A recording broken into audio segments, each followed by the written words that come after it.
Putra bungsu Presiden Joko Widodo Kaisang Pangarep yang ingin all out terjun ke politik disambut positif pengurus pusat PDI Perjuangan.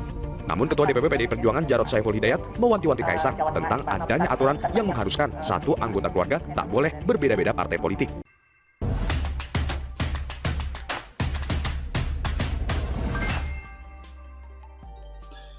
Kaisang datang, PKS Depok ancang-ancang. Ditulis oleh Dahono Prasetyo di siwar.com. Dominasi 20 tahun oligarki Partai Keadilan Sejahtera atau PKS di Kota Depok selalu menjadi isu politik musiman tiap 5 tahun.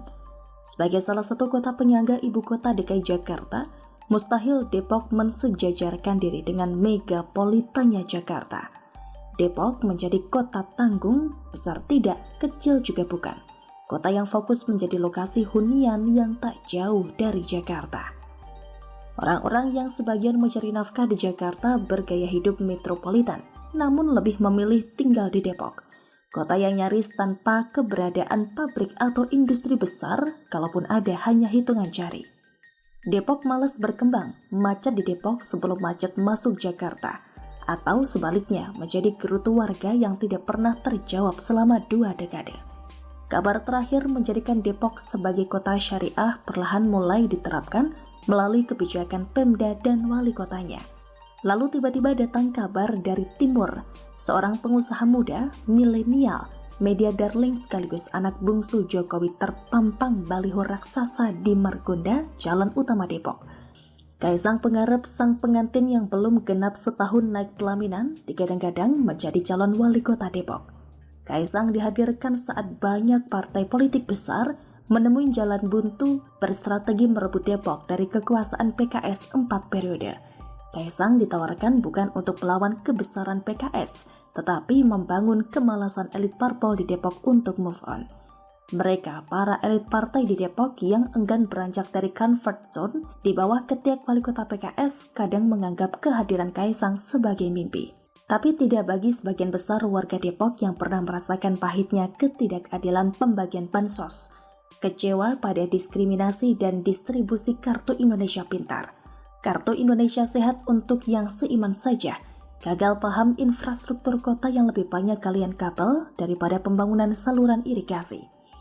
Kaisang barangkali masih hijau dalam urusan birokrasi pemerintahan, tapi dia menjadi satu-satunya alasan warga untuk move on, bosan kebijakan dari kelompok itu-itu saja, pelayanan birokrasi yang begitu-begitu saja. Inovasi penataan kota sudah waktunya dipercayakan kepada sosok muda yang masih minim kepentingan politik. Buah tidak akan jatuh jauh dari pohonnya. Kaisang tetaplah karakter Jokowi dalam kemasan milenial yang anti kolonial. Bagi warga yang sudah nyaman di Depok dipastikan akan gerah. Bagi yang masih gerah, setidaknya merasa nyaman ada angin segar baru Kaisang. Tinggal berhitung berapa persen yang nyaman dibandingkan yang gerah. Itulah ukuran warga Depok. Butuh pemimpinnya turun mesin atau hanya reparasi ganti casing yang itu lagi, dia lagi. Bagaimana menurut Anda? Sampaikan bahwa yang saya usung itu adalah percepatan pembangunan, bukan perubahan. Karena kalau kita mengubah arah pembangunan bangsa ini, kita hanya punya waktu 15 tahun. 15 tahun untuk bonus demografi kita terkonversi, peningkatan capaian pembangunan dan ekonomi untuk mencapai negara maju. Kalau kita ubah lagi arah pembangunan kita nanti akan hilang waktu dan bonus demografi ini akan terkikis sehingga tidak ada potensi tidak mencapai target Indonesia maju di tahun 2045.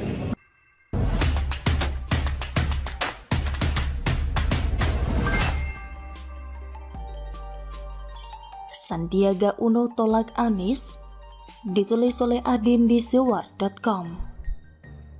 Pepatah politik yang menyatakan kawan bisa jadi lawan dan lawan bisa jadi kawan bukanlah isapan jempol belaga. Fakta politik sering terjadi khususnya di negara kita. Prabowo kini jadi Menteri Pertahanan Kabinet Jokowi setelah pemilu sebelumnya jadi rival kuat. Partai Nasdem setia mendukung Jokowi jadi presiden selama 1 dekade terakhir. Otomatis Nasdem pun selalu bekerja sama, berkoalisi dengan PDI Perjuangan. Kolaborasi kedua partai ini sukses mengantarkan Jokowi Presiden RI 2 periode. Pemilu 2024 kemungkinan besar akan terjadi perubahan peta politik khususnya yang melibatkan Nasdem. parpol pimpinan Surya Paloh ini sudah bulat memutuskan mendukung Anies Baswedan jadi capres di Pilpres 2024. Sedangkan PDI Perjuangan telah menjadikan Ganjar Pranowo jadi capres. Oleh karena itu, PDI Perjuangan dan Nasdem berada di posisi berlawanan. Sandiaga Uno pernah menjadi wakil gubernur DKI Jakarta bersama Anies Baswedan. Mereka berjuang bersama di pemilihan gubernur untuk menjadi pemenang dan hasilnya sesuai yang diharapkan. Menjelang pemilu 2024 ini, sepertinya Anies Baswedan dan Sandiaga Uno akan berada di posisi yang berbeda alias berlawanan. Anies Baswedan resmi diusung oleh Koalisi Perubahan untuk Persatuan atau KPP menjadi capres, sedangkan Sandiaga Uno memutuskan keluar dari Partai Gerindra. Baru-baru ini Sandiaga Uno menyatakan tidak sepaham dengan ide perubahan yang diusung oleh koalisi pendukung Anies. Menurut Uno, masyarakat mayoritas merasa puas dengan arah pembangunan Presiden Jokowi. Terbukti hasil survei yang menyatakan tingkat kepuasan masyarakat terhadap kinerja Presiden Jokowi 80% lebih. Hal ini mengisyaratkan jika masyarakat Indonesia membutuhkan capres yang mempunyai komitmen melanjutkan pembangunan yang ada, bukan mengubahnya. Karena jika mengubah arah pembangunan nasional, maka akan kehilangan momentum dan harus dari awal lagi.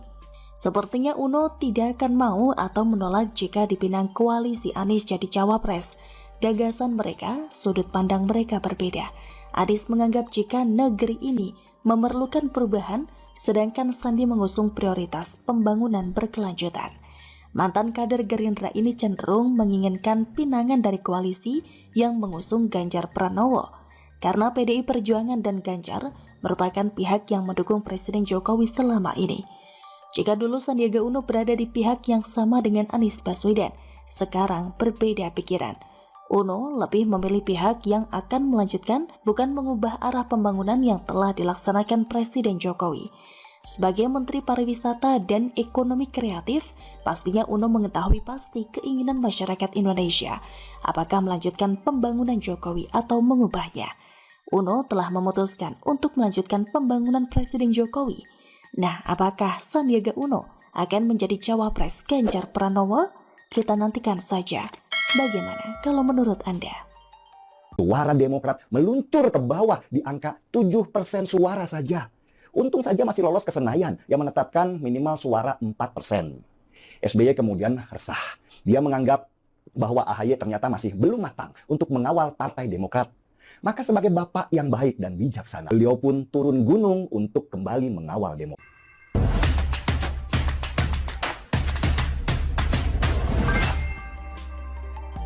Ngeri. Bongkar aib SBY, Denny Sregar ditantang berkelahi sama kader Demokrat Hasbil Lubis.